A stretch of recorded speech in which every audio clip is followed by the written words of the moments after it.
Prince Harry's recent ESPY Award for his work with the Invictus Games was supposed to be a moment of triumph, but the event took a surprising turn when he was reportedly ignored by a group of ex-service personnel, including Medal of Honor recipient Israel Del Toro.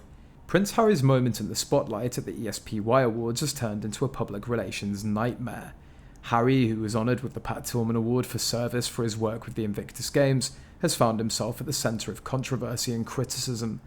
Not for the award itself, but for his apparent snub of a group of military veterans present at the event. The ESPY Awards, a ceremony celebrating excellence in sports, saw Harry receiving accolades for his efforts to support injured veterans and active service members through the Invictus Games.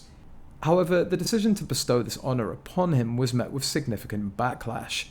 Over 70,000 people signed a petition demanding the revocation of the award, with critics questioning whether Harry was truly deserving of such recognition. Adding fuel to the fire, Mary Tillman, mother of the late NFL player and US Army Ranger Pat Tillman, publicly expressed her disapproval of Harry receiving the award. But the drama didn't end there. A new twist has emerged from an anonymous source who wrote to US podcaster Kinsey Schofield, alleging that Prince Harry completely ignored a group of ex-service personnel who were special guests at the ceremony. According to the anonymous veteran, the group, which included a Medal of Honor recipient, the highest military decoration in the US, was seated in the upper levels of the venue, away from the main guests. Despite being aware of their presence, Harry reportedly didn't make the effort to meet or acknowledge them.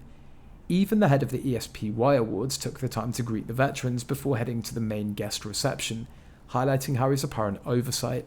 The veteran's letter went on to describe the incident as a perfectly choreographed snub, emphasising the group's disappointment. They noted that when Harry's name was announced, some veterans groaned and felt his speech was carefully crafted and lacked genuine connection. The speech, according to them, resembled a political address aimed at winning favour rather than sincerely addressing the audience. In a twist that adds more intrigue to the saga, Israel Del Toro Jr., a recipient of the Tillman Award in 2017 and an Air Force Master Sergeant wounded in Afghanistan, came out in support of Harry. Del Toro, who's competed in the Invictus Games and won medals, defended Harry's award in an interview with TMZ, citing the prince's commendable work with veterans. However, the plot thickens, with a recent anecdote shared on a Reddit thread dedicated to royal gossip. The post reveals that Del Toro was the guest speaker at the Air Force Ball in San Antonio, where he received a standing ovation and a significant round of applause from the audience. The event featured a donation to the Wounded Warriors Project in Del Toro's name, but notably he didn't mention Prince Harry during his speech. This subtle detail might suggest a deliberate distance from Harry amidst the growing controversy. So what does all of this mean for Prince Harry? His apparent disregard for the veterans at the ESPY Awards, coupled with the backlash against his award, paints a picture of a royal figure struggling with public relations. The irony is palpable. While Harry aims to champion the cause of veterans, he seems to be stumbling when it comes to engaging directly with those he purports to support.